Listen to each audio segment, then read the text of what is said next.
Hello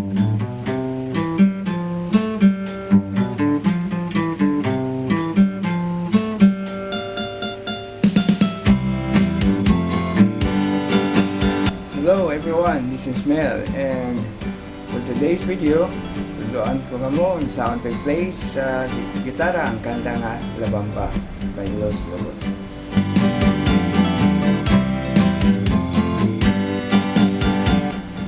So muna siya akong performance sa kanta nga La Bamba.